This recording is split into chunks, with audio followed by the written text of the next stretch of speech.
Hello friends, welcome back to Mansi study channel. दोस्तों, आज है 13 जून 2024 और 13 जून 2024 से रिलेटेड करंट अफेयर्स के जितने भी क्वेश्चन बन सकते हैं आज की क्लास में सारे क्वेश्चन को कवर करेंगे और हर क्वेश्चन से रिलेटेड इंपॉर्टेंट पॉइंट भी मैं आपको बताऊंगी।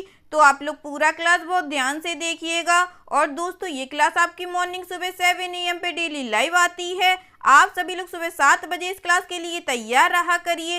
इससे आपकी तैयारी करंट अफेयर्स में बेहतर होने वाली है और आगे आने वाले सभी एग्जाम में आप लोग करंट अफेयर्स से रिलेटेड जितने भी टाइप के क्वेश्चन एग्जाम हॉल में पूछे जाते हैं, आप उन सभी टाइप के क्वेश्चन का आंसर बहुत इजीली दे पाएंगे। तो चलिए देरी ना करते हुए आज के पहले क्वेश्चन पर आते हैं। आज का पहला क्वेश्चन लिखा है, जून 2024 में प्रधानमंत्री नरेंद्र मोदी ने प्रधानमंत्री किसान सम्मान निधि पीएम किसान निधि योजना की 17वीं किस्त जारी की है। पीएम ने पीएमए के तहत और घर बनाने के प्रस्ताव को भी मंजूरी दी है। In June 2024, prime minister Narendra Modi release the 17th installment of the Pradhan Mantri Kisan Samman Nidhi PM Kisan Nidhi scheme. The PM also approved a proposal for constructing more houses under the PMA. First option है 2 करोड़, सेकेंड ऑप्शन है 3 करोड़, थर्ड ऑप्शन है 4 करोड़ या fourth option है 5 करोड़।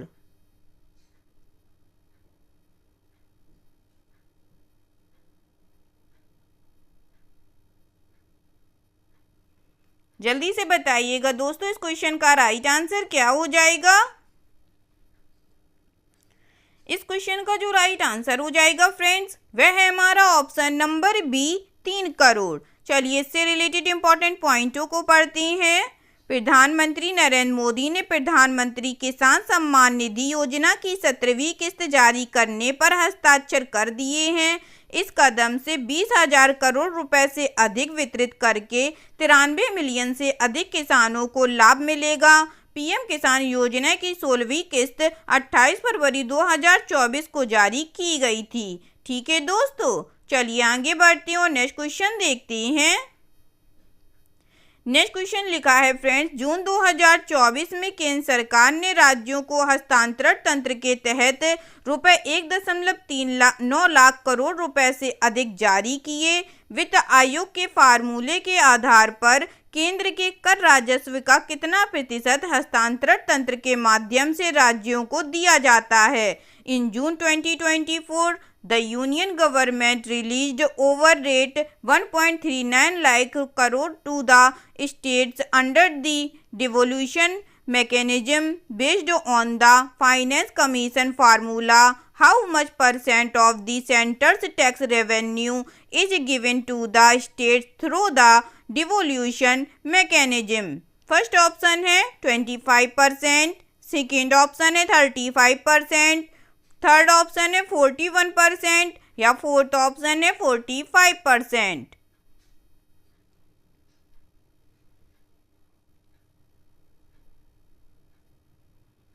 बताइएगा दोस्तों, जून 2024 में केंद्र सरकार ने राज्यों को हस्तांतरण तंत्र के तहत 1.39 लाख करोड़ रुपए से अधिक जारी किए। वित्त आयोग के फार्मूले के आधार पर केंद्र के कर राजस्व का कितना प्रतिशत हस्तांतरण तंत्र के माध्यम से राज्यों को दिया जाता है। इस क्वेश्चन का जो राइट आंसर हो जाएगा फ्रेंड्स, वह है हमारा ऑप्शन नंबर सी 41%। चलिए इससे रिलेटेड इंपॉर्टेंट पॉइंटों को पढ़ते हैं। केंद्र सरकार ने हस्तांतरण तंत्र के तहत राज्यों को 1.39 लाख करोड़ रुपए से अधिक जारी किए। वित्त आयोग के फार्मूले के आधार पर केंद्र के कर राजस्व का 41% राज्यों को हस्तांतरण तंत्र के माध्यम से दिया जाता है। उत्तर प्रदेश को 25,000 करोड़ रुपए से अधिक की सबसे अधिक हिस्सेदारी मिली। उसके बाद बिहार और मध्य प्रदेश का स्थान रहा है। ठीक है दोस्तों, चलिए आगे बढ़ते हैं और नेक्स्ट क्वेश्चन देखते हैं। नेक्स्ट क्वेश्चन लिखा है फ्रेंड्स, 2023 में ब्रिक्स के विस्तार के बाद ब्रिक्स ब्राजील, रूस, भारत, चीन, दक्षिण अफ्रीका विदेश मंत्रियों की पहली बैठक किस शहर में आयोजित की गई है। The first meeting of BRICS Brazil, Russia, India, China, South Africa foreign ministers was held in which city after the expansion of BRICS in 2023? First option है दक्षिण अफ्रीका, सेकेंड ऑप्शन है रूस, थर्ड ऑप्शन है Brazil, fourth option है भारत।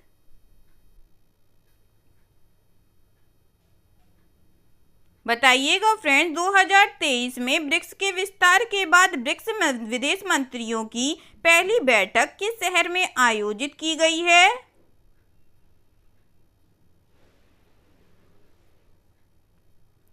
इस question का जो right answer हो जाएगा फ्रेंड्स, वह है हमारा ऑप्शन नंबर बी, रूस में। चलिए इस क्वेश्चन से रिलेटेड इंपॉर्टेंट पॉइंटों को पढ़ते हैं। ब्रिक्स ब्राजील, रूस, भारत, चीन, दक्षिण अफ्रीका विदेश मंत्रियों की बैठक रूसी शहर निजनी नोवगोरोड में शुरू हुई। रूसी विदेश मंत्री सरगेई लावरोव की अध्यक्षता में 2 दिवसीय बैठक इस अक्टूबर में होने वाले ब्रिक्स शिखर सम्मेलन से पहले हो रही है। पिछले वर्ष एस जयशंकर ने दक्षिण अफ्रीका के केप टाउन में आयोजित ब्रिक्स विदेश मंत्री स्तरीय बैठक में भारत का प्रतिनिधित्व किया था। 2023 में ब्रिक्स के विस्तार के बाद से यह विदेश मंत्रियों की पहली बैठक है। ठीक है दोस्तों, चलिए आगे बढ़ते हैं और नेक्स्ट क्वेश्चन देखते हैं। नेक्स्ट क्वेश्चन लिखा है फ्रेंड्स, सिक्किम क्रांतिकारी मोर्चा के सुप्रीमो प्रेम सिंह तमांग ने 10 जून को लगातार दूसरी बार हिमालयी राज्य के मुख्यमंत्री के रूप में शपथ ली। Recently Prem Singh Tamang who has been appointed as the chief minister of Sikkim belongs to which political party? First option है भारतीय राष्ट्रीय कांग्रेस, सेकेंड ऑप्शन है सिक्किम मुक्ति मोर्चा, थर्ड ऑप्शन है Sikkim democratic front, fourth option है सिक्किम क्रांतिकारी मोर्चा।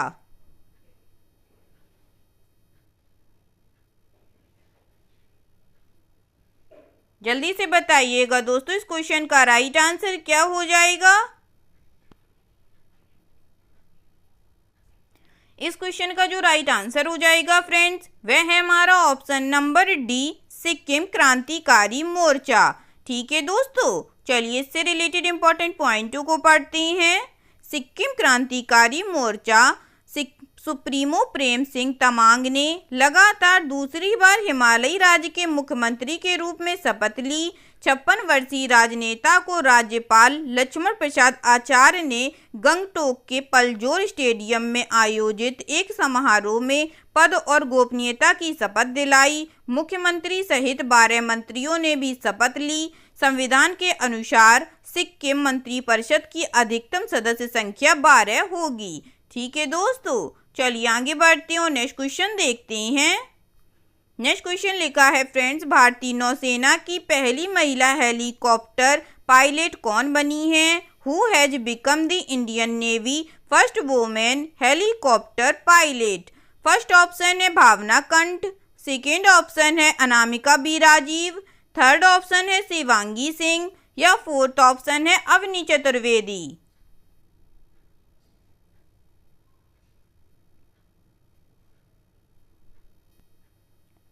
बताइएगा दोस्तों, भारतीय नौसेना की पहली महिला हेलीकॉप्टर पायलट कौन बनी है?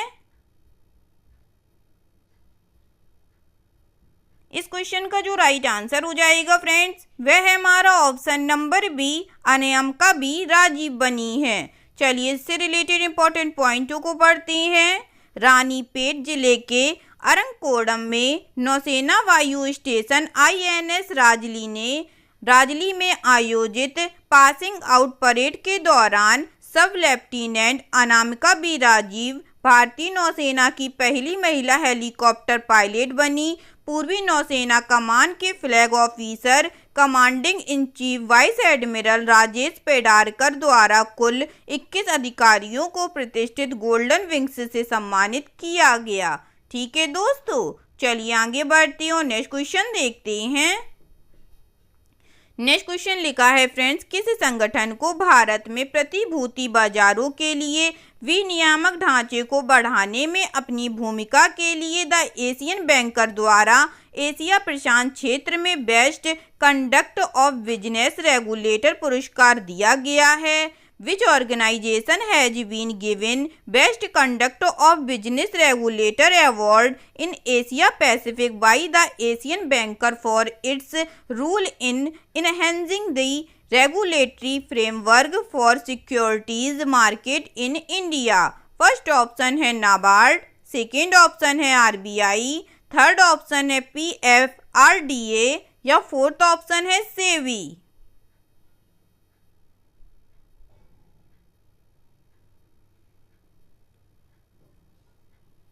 जल्दी से बताइएगा दोस्तों, इस क्वेश्चन का राइट आंसर क्या हो जाएगा? इस क्वेश्चन का जो राइट आंसर हो जाएगा फ्रेंड्स, वह है हमारा ऑप्शन नंबर डी, सेबी। चलिए इस क्वेश्चन से रिलेटेड इंपॉर्टेंट पॉइंटों को पढ़ते हैं। भारत में प्रतिभूति बाजारों के लिए नियामक ढांचे को बढ़ाने में अपनी भूमिका के लिए सेबी को द एशियन बैंकर द्वारा एशिया प्रशांत क्षेत्र में सर्वश्रेष्ठ व्यवसाय संचालन नियामक पुरस्कार दिया गया है। यह पुरस्कार हांगकांग में आयोजित एक समारोह में सेबी के पूर्णकालिक सदस्य कमलेश चंद्र वार्ष्णेय ने प्राप्त किया। सेबी तत्काल निपटान की दिशा में सक्रिय रूप से काम कर रहा है। 2021 में T+1 निपटान को चरणबद्ध तरीके से पेश किया गया, जिसे जनवरी 2023 से पूरी तरह लागू किया गया।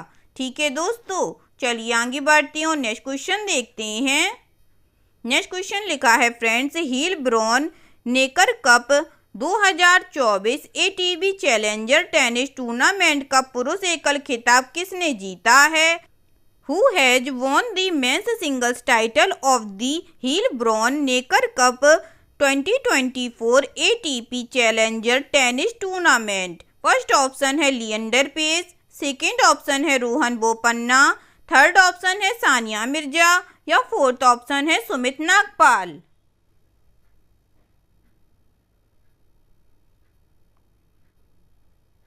बताइएगा दोस्तों, Heilbronn Neckar Cup 2024 ATP Challenger tennis tournament का पुरुष एकल खिताब किसने जीता है?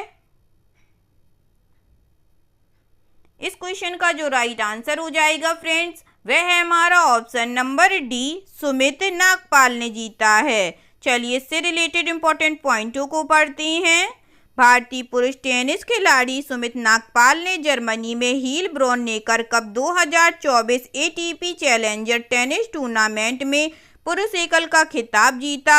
यह भारत के शीर्ष वरीयता प्राप्त पुरुष टेनिस एकल खिलाड़ी का छठा ATP चैलेंजर खिताब था।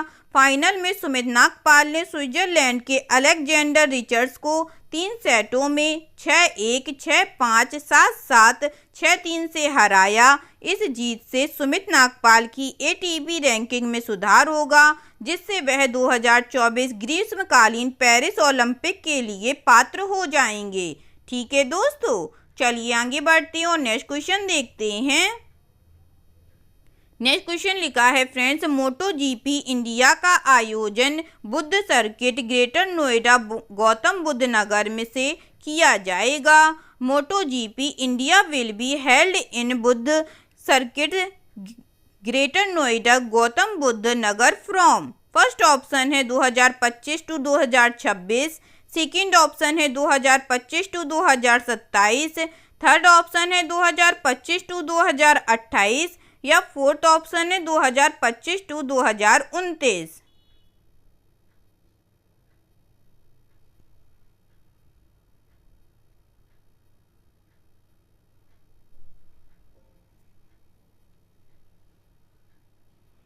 बताइएगा दोस्तों इस क्वेश्चन का राइट आंसर। इस क्वेश्चन का जो राइट आंसर हो जाएगा फ्रेंड्स, वह है हमारा ऑप्शन नंबर डी, 2025 टू 2029। चलिए इससे रिलेटेड इंपॉर्टेंट पॉइंटों को पढ़ते हैं। मोटो GP इंडिया 2025 से 2029 तक बुद्ध सर्किट ग्रेटर नोएडा गौतम बुद्ध नगर में आयोजित किया जाएगा। उत्तर प्रदेश सरकार नोएडा में मोटोजीपी कार्यक्रम आयोजित करने के लिए दौड़ना स्पोर्ट्स और उसके भारतीय साझेदार फेयर स्ट्रीट स्पोर्ट्स के साथ एक अनुबंध पर हस्ताक्षर करेगी। राज्य सरकार अपने इन्वेस्ट यूपी विभाग के माध्यम से इस कार्यक्रम के आयोजन के लिए 100 करोड़ रुपए जुटाएगी। ठीक है दोस्तों, चलिए आगे बढ़ते हैं और नेक्स्ट क्वेश्चन देखते हैं। नेक्स्ट क्वेश्चन लिखा है फ्रेंड्स, जून 2024 में सौरभ शर्मा ने स्विट्जरलैंड के विश्व पैरा एथलीट ग्रैंड प्रिक्स में 2 स्वर्ण पदक जीते हैं, वह किस राज्य से है? In June 2024 Saurabh Sharma has won 2 gold medals in Switzerland's World Para Athlete Grand Prix. He is from which state? First option है महाराष्ट्र, सेकेंड ऑप्शन है तमिलनाडु, थर्ड ऑप्शन है गोवा या फोर्थ ऑप्शन है हिमाचल प्रदेश।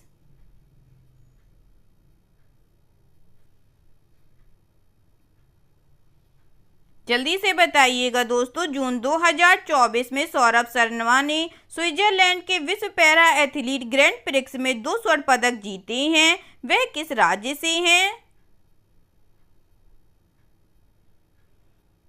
इस क्वेश्चन का जो राइट आंसर हो जाएगा फ्रेंड्स, वह है हमारा option number D, Himachal Pradesh से हैं। चलिए इससे रिलेटेड इंपॉर्टेंट पॉइंटों को पढ़ते हैं। हिमाचल प्रदेश के हमीरपुर जिले के एथलीट सौरभ शर्मा ने स्विट्जरलैंड के नॉटविल शहर में चल रही विश्व पैरा एथलीट ग्रांड प्रिक्स में 2 स्वर्ण पदक जीते हैं। शर्मा 155 मीटर और 5000 मीटर दौड़ में विजयी हुए। हमीरपुर जिले के नादौन क्षेत्र के रोपा ख्याव गांव के रहने वाले शर्मा T12 वर्ग में भारतीय टीम का प्रतिनिधित्व कर रहे हैं। इससे पहले उन्होंने राष्ट्रीय स्तर पर 7 स्वर्ण पदक जीते हैं। ठीक है दोस्तों, चलिए आगे बढ़ते हैं और आज का लास्ट क्वेश्चन देखते हैं। आज का लास्ट क्वेश्चन लिखा है फ्रेंड्स, UFC लुइसविले 2024 में ब्राजील की रेयन डॉस सैंटोस को हराकर अल्टीमेट फाइटिंग चैंपियनशिप के फाइट जीतने वाली पहली भारतीय कौन बन गई हैं? Who has become the first Indian to win a fight in the Ultimate Fighting Championship UFC defeating Brazil Rayanne dos Santos at UFC Louisville 2024। First option है ऋचा आर्य, सेकेंड ऑप्शन है राधिका जिंदल, थर्ड ऑप्शन है पूजा तोमर, फोर्थ ऑप्शन है अंशिका सिंह।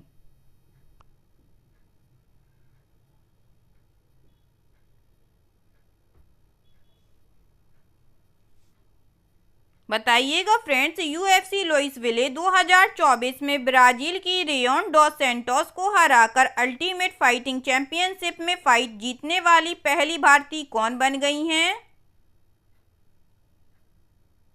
इस question का जो right answer हो जाएगा friends, वह है हमारा ऑप्शन नंबर सी, पूजा तोमर बन गई हैं। चलिए इस क्वेश्चन से रिलेटेड इंपॉर्टेंट पॉइंटों को पढ़ते हैं। पूजा तोमर ने UFC लुइसविले 2024 में ब्राजील की रेयन डॉस सैंटोस को हराकर अल्टीमेट फाइटिंग चैंपियनशिप में मुकाबला जीतने वाली पहली भारतीय बनकर इतिहास रच दिया। उत्तर प्रदेश के मुजफ्फरनगर की रहने वाली पूजा ने पिछले साल ही UFC अनुबंध हासिल करने वाली पहली भारतीय महिला बनकर नई कीर्तिमान स्थापित किया था। महिलाओं के स्ट्रोवेट डिवीजन में अपने पहले मुकाबले में उन्होंने 30-27, 27-30 और 29-28 के स्कोर के साथ विभाजित निर्णय से जीत हासिल की। ठीक है दोस्तों, आई होप आज के सभी क्वेश्चन आप लोगों को बहुत अच्छे लगे होंगे फ्रेंड्स, और सभी क्वेश्चन से रिलेटेड इंपॉर्टेंट पॉइंट की नोट्स भी आप लोगों को बहुत अच्छे से समझ में आए होंगे। एग्जाम के नज़रिए से दोस्तों क्लास बहुत हेल्पफुल रही होगी। अगर आप लोगों को क्लास अच्छी लगी हो और सारे फैक्टों को आप लोगों ने अच्छे से समझा हो तो प्लीज़ इस क्लास को लाइक कीजिएगा, शेयर कीजिएगा और आपके अपने चैनल मानसी स्टडी चैनल को सब्सक्राइब कीजिएगा। थैंक यू सो मच दोस्तों।